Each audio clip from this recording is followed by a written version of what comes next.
Welcome everyone to our event today, which is a career panel. This event is hosted by the Science Communicators of Faith. We are an affiliate group of the ASA, the American Scientific Affiliation. A little bit about us. Our mission is to support Christians working as science communicators, helping them integrate their faith with their work.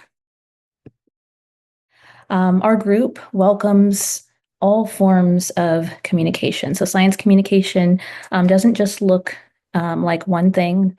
It doesn't have to be just writing or public speaking. It comes in so many diverse forms, from teaching in a classroom setting to journalists and writers, even social media settings like YouTube, podcasting, and even creative outlets like filming. And so we welcome all forms of science communication in our group and hope to cultivate those and learn from each other. We also welcome people from all backgrounds and disciplines. So science communication isn't just limited to people with science or STEM backgrounds. Science communication is beautiful in that it is a diverse group of people from all over. And so that includes people from the humanities, historians, theologians. All of those backgrounds can fall under the umbrella of science communication. In fact, some of the best science communicators I've encountered have not been scientists.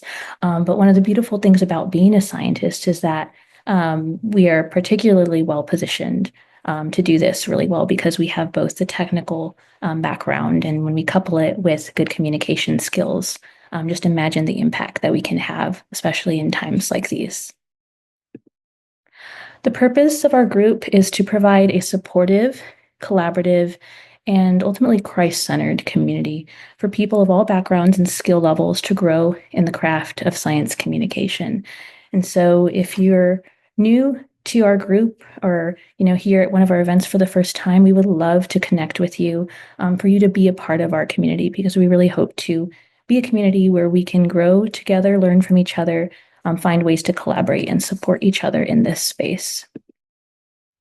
Also, I'd like to acknowledge our leadership team. I serve as the president for our group. Rebecca Randall is our vice president. She is unable to be here today, but she is a science writer and journalist. Anna Funk is our newest leadership team member. We'll be reading her bio in a little bit because she's actually serving on our career panel today. She's a science communicator and ecologist. Beth Madison, a professor at Union University, is our member at large, and Elizabeth Fernandez, a science writer and journalist, is our secretary and treasurer. And last plug for our group before we kind of get started with today's event is we would love to have you join our group. And it's very simple to join. If you haven't joined already, you just go to the ASA website, select membership tab, and under there, join the ASA. There are a lot of options on how you can join.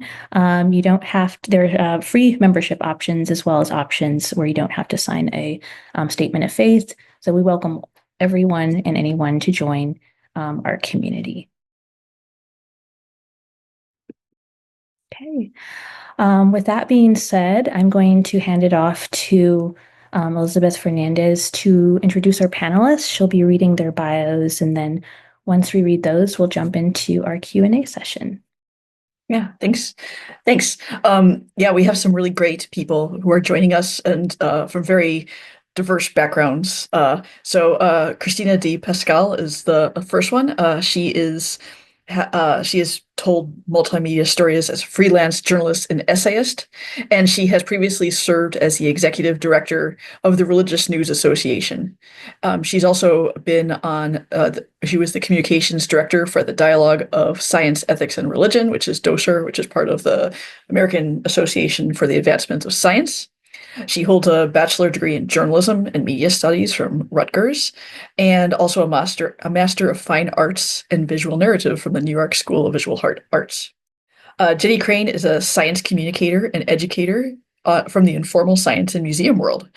She spent 10 years working for the Oregon Museum of Science and Industry, where she developed and led a lot of educational programs for users of all ages, and also to help train STEM professionals in public engagement. And she recently moved to the Association for Science and Technology Centers, which is a member organization of science museums, which are dedicated to increase the understanding and engagement with science and technology among all people, which we all know is very important right now. Anna Funk is also joining us. She's one of our leadership members, and she is also an ecologist, which is turned communications professional, and the founder of Ampliflora, a consulting studio specializing in conservation and environmental education. She has her PhD in prairie restoration ecology. She used to be the editor at Discover magazine, and she still writes as a freelance writer. And today she helps mission-driven organizations engage with their audiences, communicate science, and increase their impact through messaging and outreach. And then finally, Christine Herman is an independent audio editor and health journalist.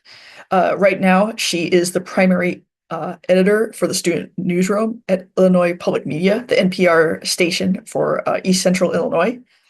She got her start in public radio at IPM in 2015, and she was a founding producer for the 21st show and went on to become a reporter for IPM News and later the managing editor for the Side Effects Public Media based in WFYI in Indianapolis.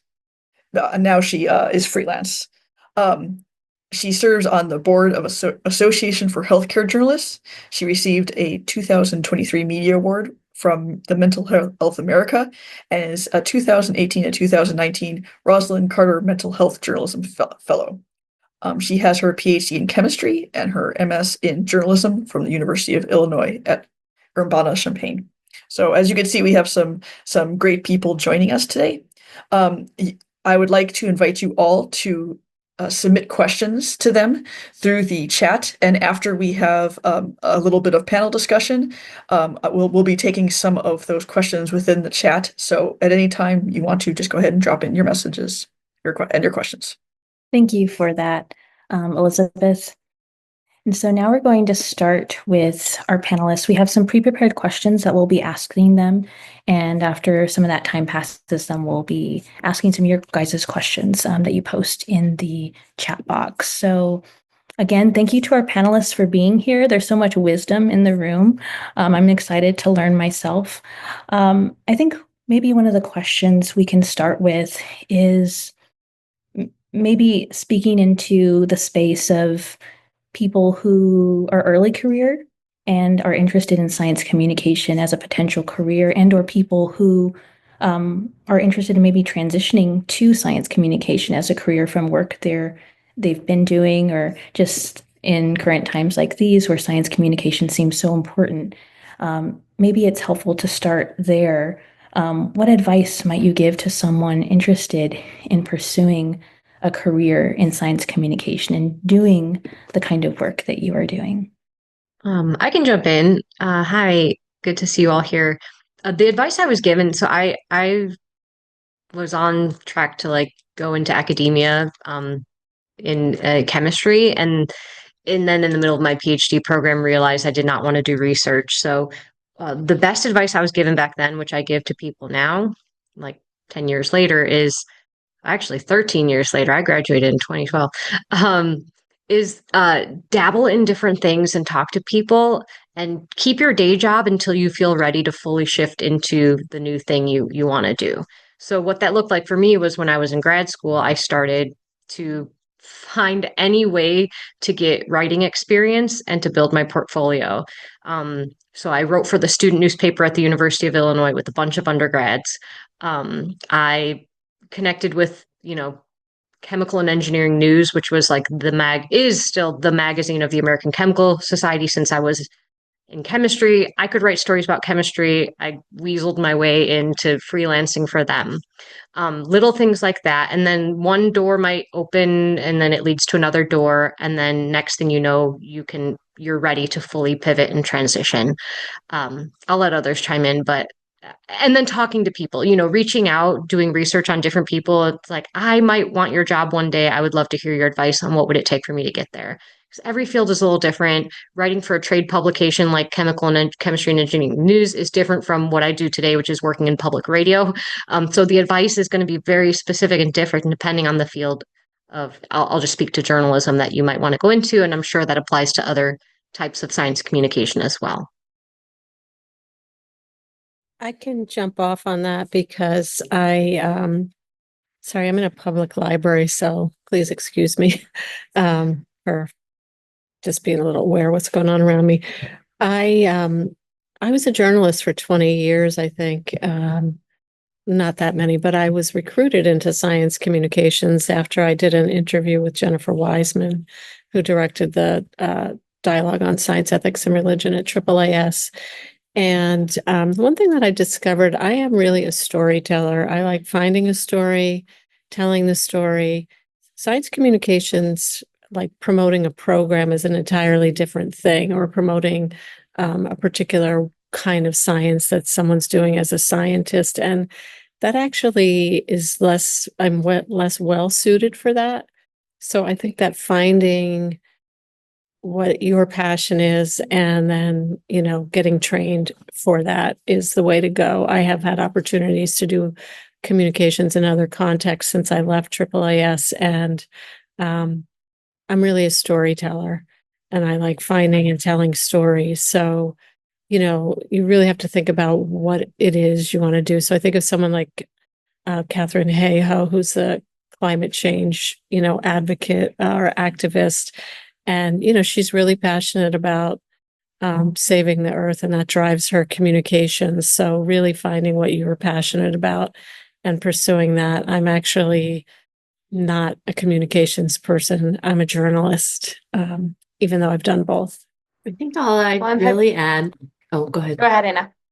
All I'd really add is that I've seen very successful science communicators coming both from science or from the communication side of things. Personally, I've always been thankful that I came from sciences, because I think that was harder to wrap my brain around and needed way too much schooling to like drill it in my mind. But I know a lot of people, like a lot of really excellent science journalists who like went to journalism school and then picked up the science part later, things like that. So yeah, all I'd add is you can come sort of from both backgrounds and make it work.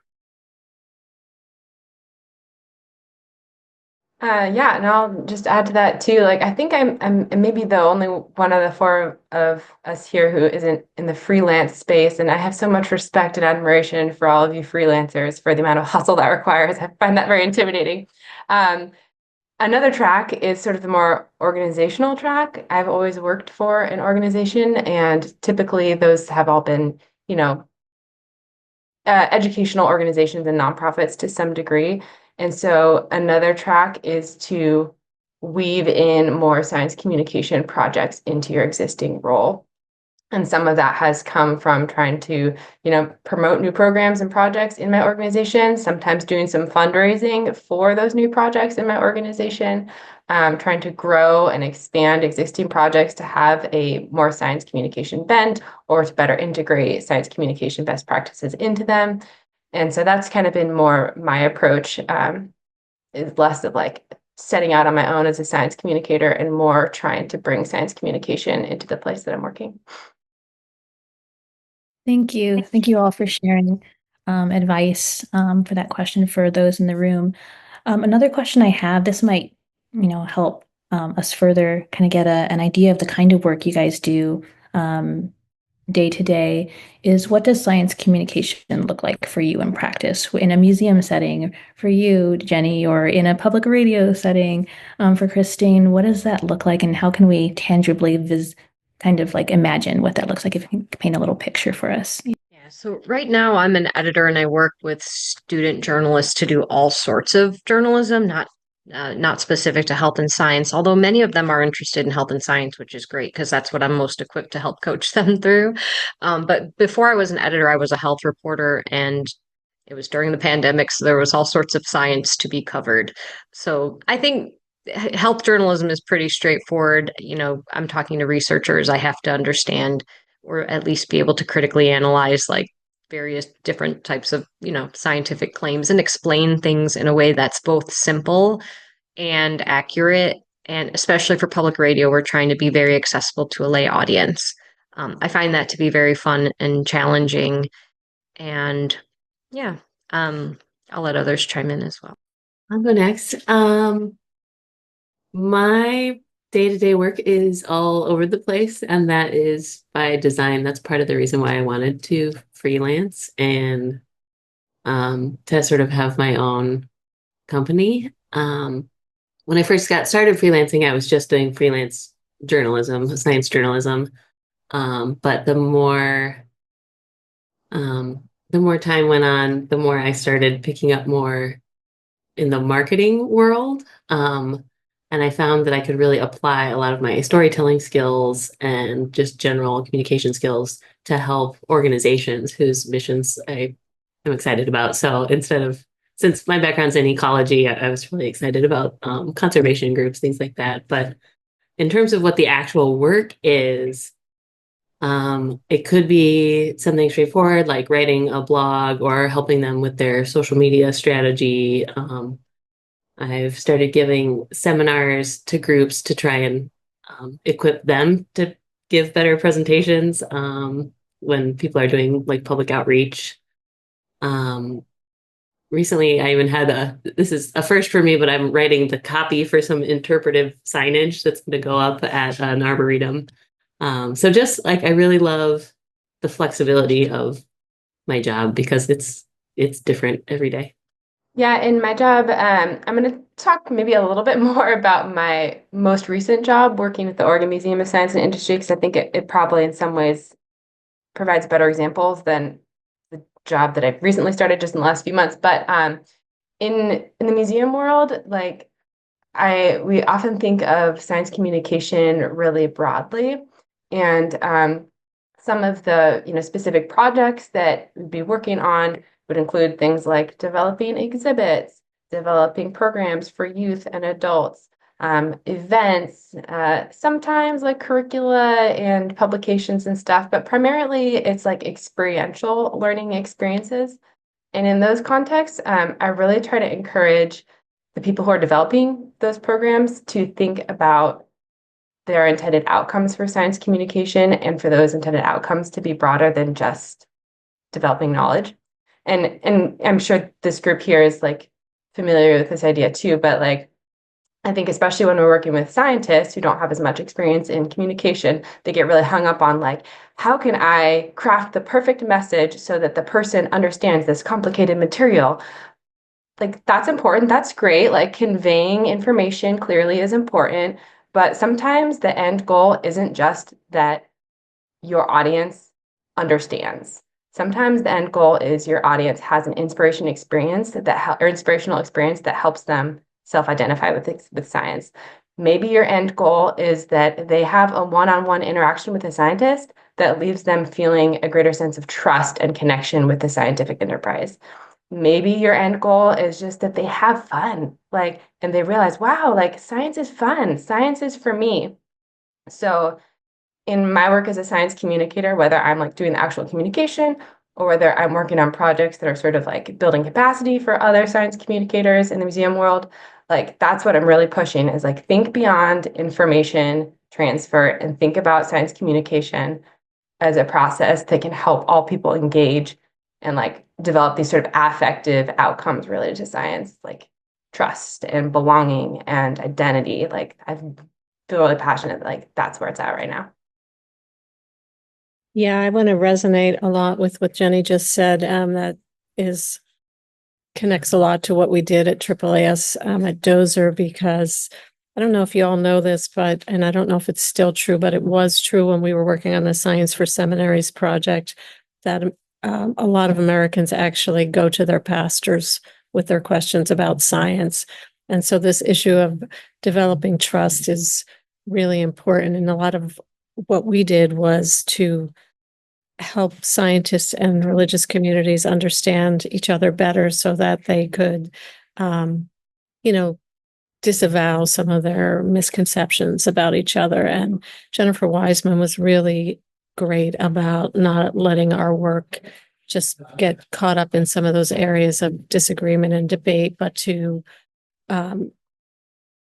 focus on the wonder and awe of science and like religious communities have been early adopters of technology. In particular, they were some of the earliest ones using radio to get the gospel out and things like that. And so, my first day of work at AAAS, we had a panel discussion on whether or not religious communities, if there was sentient life found on other planets, how would they respond? And we had a historian of science there, and some other an astrobiologist, and I can't remember who the other person was, but the historian of science predicted that religious communities might initially, be skeptical, but would ultimately accept the reality for what it is. So I think I'm not currently working in science communication. The last thing I did was actually a little write-up about Francis Collins' talk at the BioLogos conference for BioLogos, and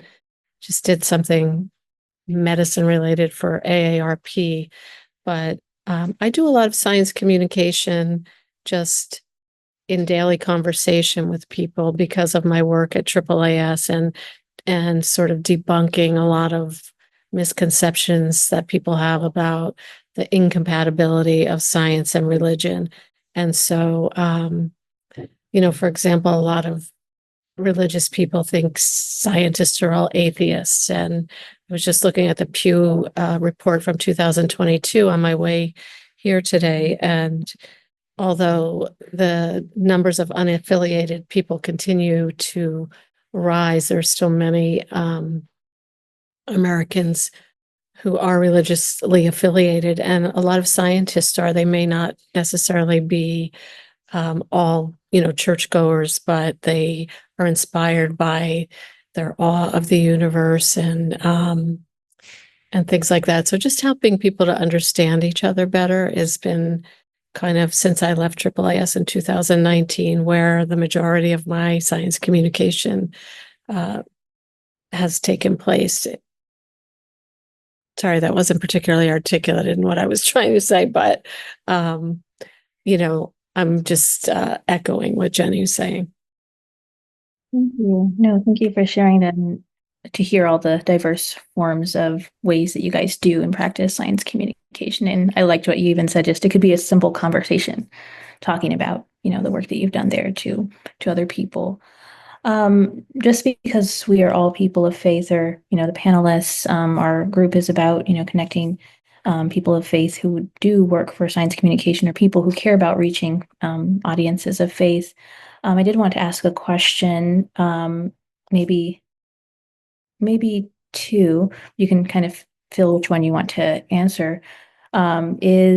Does your faith play a role in your work? How have you navigated your faith within your workplace, the work that you're doing in science communication? Science communication doesn't always have one audience in mind. It could be some communicators communicate to churches or faith-based audiences. That's what I tend to do, but some more broadly lay audiences. So I'm curious there. And then in what ways has your faith or religious background benefited your communication work? I can take that one first because I was just talking about AAAS, the American Association for the Advancement of Science. And we used to say oftentimes that our work began in our own building, because although that program is more than 25 years old now, it was relaunched by Jennifer Wiseman. I started there in 2013, and there was a heavy degree of skepticism within our building about what we were doing, and there was some opposition.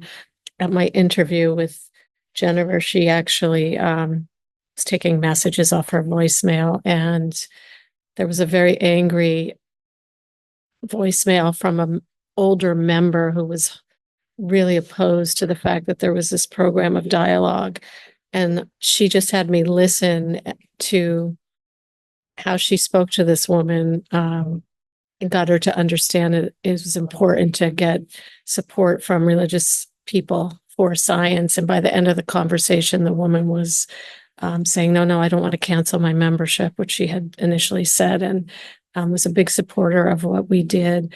So, again, just debunking some of that misconception, and just having a lot of patience and humility in the workplace. And we were able to turn it around because of the work being effective. And by the time I left in 2019, we had two consecutive CEOs who would frequently speak publicly about our program as sort of like a crown jewel of the organization, because it was so effective and important to communicate the benefits of science to religious communities, and particularly to find those areas where both scientists and religious people are wanting to do good for humanity.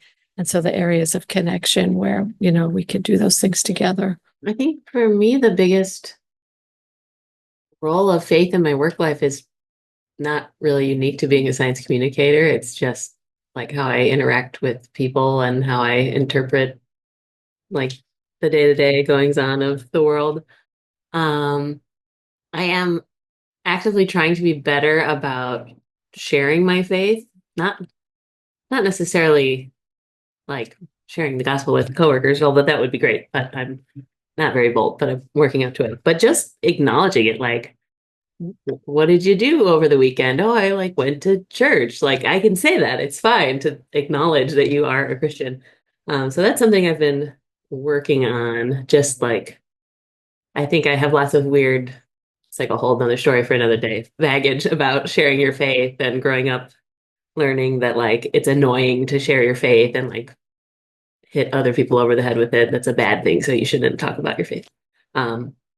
Anyway, so working on that. But in terms of my actual work, there was one time that it did really benefit me. That my faith really benefited the actual work output. And that was, I was writing a story that was, it was an explainer on how birth control and emergency contraceptives are not an abortion. And it was inspired by some conversations I had with girlfriends at church that like really didn't know how birth control worked and had a lot of misconceptions. And I was working with a company that's a women's health startup. And there was just such a clear need for this explainer. But I also felt very strongly that if someone who not just wasn't a Christian, but like wasn't around Christians a lot, might have just worded things differently. Like I very intentionally wanted it to be an article that like a Christian would be comfortable reading and wouldn't bristle at like just how abortion was talked about. So that was a time I was like very proud of the output and how I like secretly use my faith to make it better. I have a very complicated faith situation, so I don't know how much I have to say about this, but I mean, in a nutshell, like I ha I'm going through some things, like in terms of you know, deconstructing and kind of reevaluating where I'm at personally. I'll just say one thing, Christine DiPasquale, what you shared about work being at AAAS and Dozier. I think that was the resources through um, that group have been really helpful to me over the years because I'm from a background of like, if you believe in God, you do not believe in evolution. They are incompatible. And those resources have been incredibly helpful to me. So, um, yeah, but anyways, all that to say, I think kind of similar to what Anna was saying, I don't know if my faith um, affects my work any differently than it affects any other part of my life. I feel like having a religious background in a way makes me a little different. Like I have more understanding of what it's like to grow up in a community of faith. And so I have, perhaps that's helpful when you're in a newsroom where not everyone necessarily knows or understands like or respects people who have religious backgrounds and being able to be open-minded about like hearing people's stories and understanding perspectives, whether you agree with them or not. I think that's helpful. It also helps me know that there is great diversity among people of faith and religious people. And it's very easy in journalism to kind of put people in a box like, oh, you're a Christian, so that means you're this, or you're a something and you're something like that. And it's like, Christian means 55 million things, like if there's if there are 100 Christians in the room, there might be 100 different interpretations of what that means. And you can say that about any label, right? So I think that being in religious spaces, and just being familiar with just Christianity more broadly, I can bring that perspective, and we can complicate the narrative a little bit too. Just because someone goes to church on Sunday doesn't mean they reject evolution, for example, things like that. And then I think just generally speaking, I having the idea of just wanting to do good just because it's the right thing to do good. Um, that comes, I think, from my Christian upbringing, like, whatever you do, do it as unto, God, right? The Lord. Uh, I think that remains intact to a large degree in my mind. Not that I'm like perfect at that, but I feel like aspiring to that, I think, makes me just a good worker. And so I guess those are the things I'll say. Well, what both Anna and Christine really resonated with me, I'll just tag on a few of those things.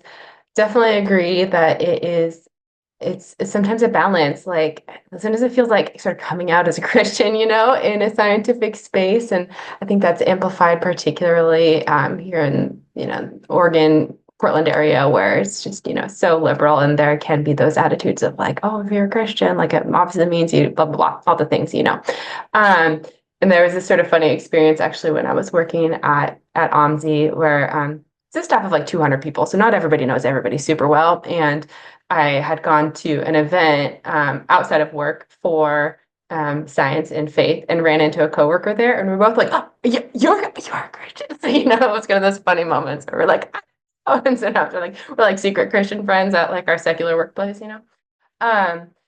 But yeah, I think that like definitely my faith sort of has affected, it affects my day-to-day work, and it definitely has affected the general field, that like my choice to go into the not science in general, but specifically like environmental science, which is where I started. I had a lot of sort of significant experiences as a young adult that were both like growing my faith and also growing my sort of environmental ethic and commitment to like environmental care around the same time. And so that's what kind of initially got me into this field in the first place. And that continues to like be sort of an underlying ethos to my work, is seeing like in Christianity and in environmentalism, I guess if you want to call it that, it's like this sort of underlying ethos of like, stuff is broken.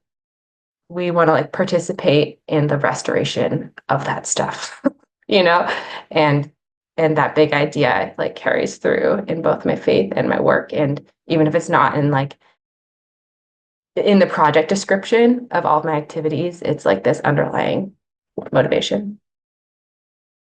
Can I just add one thing also that just made me think of Jenny? There are people in this kind of science religion space that are really philosophical about it and like to have high level philosophical discussions about it. And for our Science and Seminaries project, we were charged with producing a film series to be used in seminary classrooms with, world-class scientists, not talking about that kind of space, but talking about their work and why they were passionate about it. There were members of our team who were really interested in this philosophical discussion and wanted our film series to go in that direction. And another team member and I, who had both been in vocational ministry with our spouses, were like, no. This is not what people in churches need. They're not having those kind of discussions. And we kept having to sort of push back against a high level, just what didn't seem practical to us. We were really pushed for videos that would speak to the issues that people in congregations cared about and, were talking about with their pastors. And we were making films for future pastors. So, yeah, I think that's an important area where having experience of faith or having experience of ministry or whatever helps with the science communication, making sure it's the number of people who are interested in those kind of philosophical conversations are much less than the, average general audience for our work.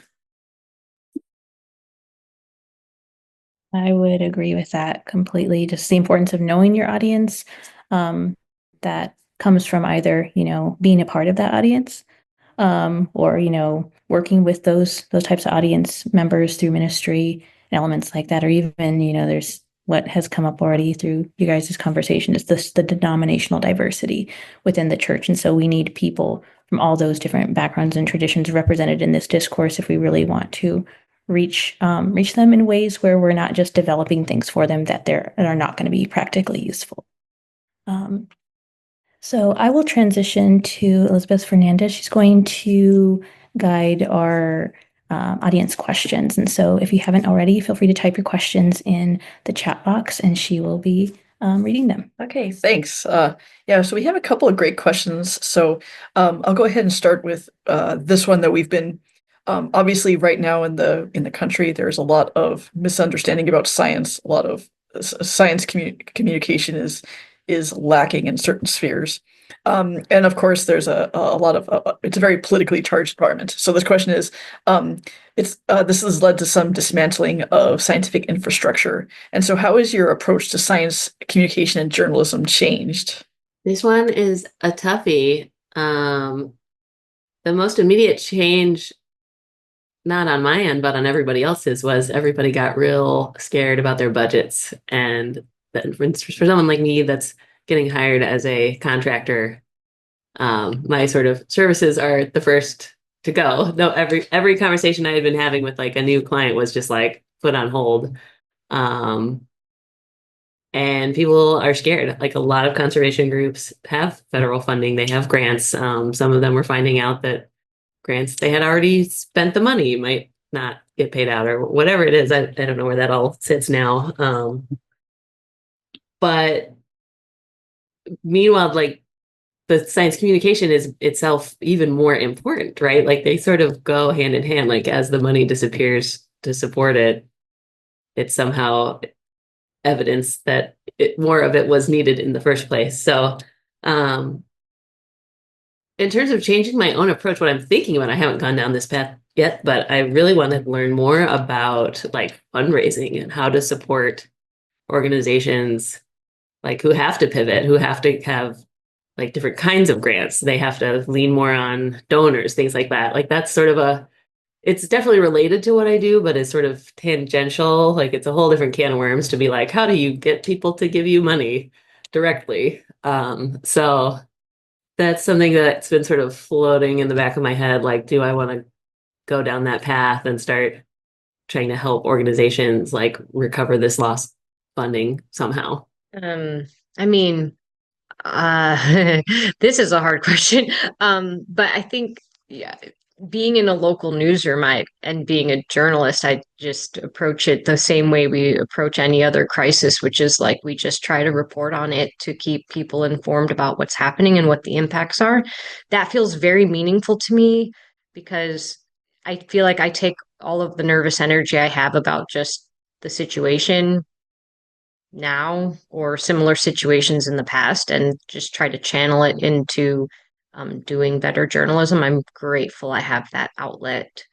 As a journalist, I can't be like out there advocating and marching and protesting or things like that because I'm supposed to remain more politically neutral, or at least give the perception of that, I guess.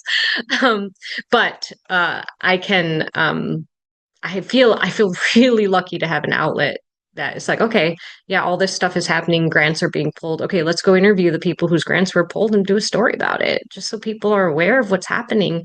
And then if they're concerned about that and what the impacts are going to be on scientific research or on the future, the work, the pipeline for scientists in our country or, in our community, they can reach out to their legislators and voice their thoughts and opinions. But the best thing I can do is just help people stay informed on what's happening and how it's going to affect what the impacts are going to be. Yeah, a lot of museums have also been affected by many of these federal funding cuts, both NSF, NIH grants, Institute of Museum and Library Services, which was completely shuttered. And yeah, it's been like interesting to see a lot of different of our museum members reacting in different ways. Certainly there's been a shift that has been different in different places regarding like how they're framing equity and all that stuff related to STEM, which is it's hard to see, but also is kind of inspiring to see the ways that people are continuing to pursue the work, like in creative, with new creative language. And a lot of the framing we're seeing is around like STEM for all, you know, instead of like STEM for X group. Also, one of my coworkers at ASTC, two of my coworkers actually, they just completed and put out this new study. I'm gonna put it in the chat so you can read it later. But this is a poll with a representative sample of Americans about the way they use science on a daily basis and their attitudes about science. And the TLDR is Americans still care about science, and it's actually the polarization that we imagine is not actually as great as we think it is. Again, not going to be like, you know, folks if you're in this call, you probably already know that, right? But it's a really important reminder. And I think for me, the takeaway from this and a lot of what we're hearing is like getting back to, again, that like science communication as a way of building trust, and science communication as a way of like helping people feel identity and belonging in science, and helping people see the ways that they like are already scientists and do already use science and do already rely on science, and less about like I know that facts are important and I'm not fact agnostic, but I think that when we get stuck in this fact space of like conveying like correcting misconceptions, it triggers this like us them mentality, and instead like you know, emphasizing that like ways that people are already connected to science can be powerful. So that's my not super articulate response to that, but that's what I'm thinking about right now anyway. Yeah, I would just echo that. I learned that from Catherine Hayo. Actually, people, we think that giving more facts is going to change people's mind when in fact it's really the trust issue. Developing trust and how you, I think it's harder. The polarization is so intense. It's harder to bridge that gap. So I'm not sure what to say about it. I know that having worked at AAAS for 6 years, which is 4 blocks from the White House, and I watched people who left our organization and went to work for the Obama administration and then the Biden, and then they, left during the first Trump term when he didn't have science person. I can't remember what the role is called. And that person came back and then they went back over there. I know there's a lot of great people working in science in Washington, D.C. And I trust that they're, going to carry the banner. I don't know what else to say. Well, thank you all for those thoughts. We don't have a whole lot more time, and I want to be respectful of all of your times. So there's a few questions, but maybe we can just briefly talk to this one particular question, which is coming at us from a position of faith. A lot of people have been injured by what's going on. There might be some moral, spiritual, and psychological injuries. And so, how has people of faith, have we dealt with these issues that have happened in the current climate that's sort of against science? I think one of the best things to do, I mean, the most basic thing to do is to just talk to people. I do get to talk to a lot of scientists in my work, just in my day to day. And it's amazing to me, like I'll be interviewing someone for an article and, we're chatting about their work. And then I'll say, okay, well, I probably won't put this in the article, but like, how are you feeling about funding? Are you okay? Like you just mentioned 6 grants that you have, like, do you still have them? And just the way people sort of open up and will be really real. It's like, I think a lot of people are just sort of expecting or they feel like they're expected to just like carry on and figure it out and deal with it. So just sort of being a friend for a minute, if you have the opportunity, like that can actually, I mean, it doesn't solve anything. But I think, especially as Christians, I think it is the least we can do. Yeah, my husband also works in science, and there's a handful of us who go to our church who are sort of scientifically affiliated scientists in some way. And one of the pastors actually reached out to us and was like, I heard, some grant stuff going on. Like, can you tell us how it's affecting you in your field? And like, can we include it in the prayers of the people at church on Sunday? And I was just like so touched that, first of all, they're asking that, they're recognizing this big issue was affecting me as a person and reaching out in a pastoral way to check on me and my family, but also like that then they were like bringing this to the broader community to like make our church community aware of the ways it was affecting like us locally and more broadly. So that's something that really touched me. And I think that, we often don't have strong enough respect for the place of lament in a lot of our Christian communities. And I got into science communication really because I had a child with what was then thought of as an incurable genetic disorder.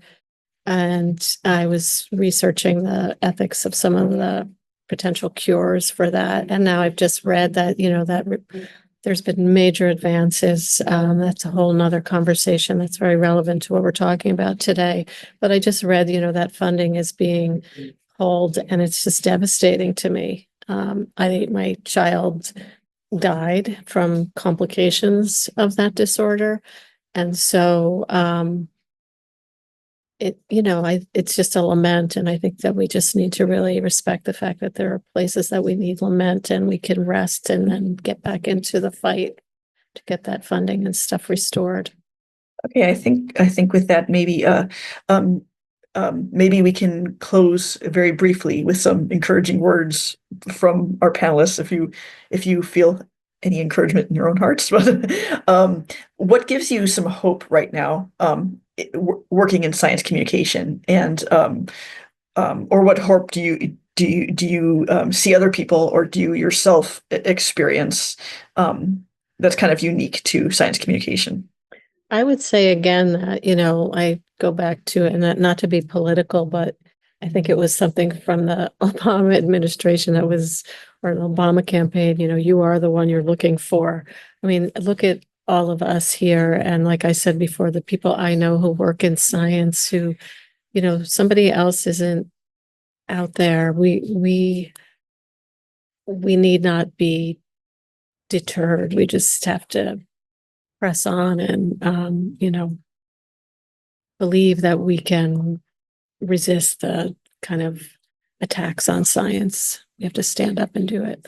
I suppose the thing that gives me the most hope is Jesus. I guess I'm always happy about it. It is a great comfort to me that like the world is gonna suck, and as Christians we have something bigger than that we can latch onto.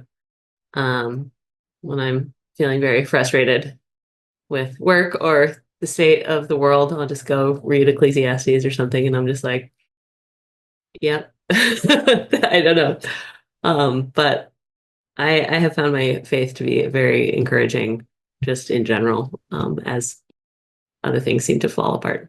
I guess it's funny, Christine, you shared a quote from Obama, but I also heard him speak when he came to our campus, and he said this was probably around the end of his second term, maybe, but he said better is good. Like there are a lot of people who are like, if I can't fix everything, then I can't do anything, and it's like, if everyone had that mentality, then yeah, we're screwed. But if everyone thinks like, okay, there's one thing I can do good in the one thing that I do, or in the few small things I can do. And I have found it helpful to think about. I used to think, oh, it has to be big scale, large scale, national reach, big. It's like sometimes it's just the thing you do for the one neighbor who needs a pick-me-up, or the one friend who's really struggling. What Anna shared about just listening, very few people are listened to because we're also distracted by our phones and digital technology. That doing the things that we do and just doing them well, I think, is what I tried to tell myself. Like, we can't throw all the starfish back into the sea, but for the one that you threw in, like, that, I totally butchered that little analogy there, but you know what I'm talking about. So, yeah. I don't know if I have anything new to add to the table here, but I really liked what Justin said in the chat about it's not necessarily what it's not that people are necessarily against science, but that there's this fundamental distrust in institutions, and that is really scary, and it's having some really scary consequences. But there's also this small part of me that wonders what might get rebuilt from this rubble. Maybe that's a hopeful, naive thing to think, but there's a part of me that hopes and maybe is going to try to work a little bit towards different kinds of institutional systems that serve people and are more trustworthy. So that's an unformed thought, but it gives me some hope. Well, I want to say thank you to our panelists for sharing. I've especially enjoyed, the stories that you've shared, but also just your vulnerability in sharing and answering the questions here. I love what you said at the end, Jenny, about, hope coming from what might get rebuilt from this rubble. I love that kind of framing and vision, for the future.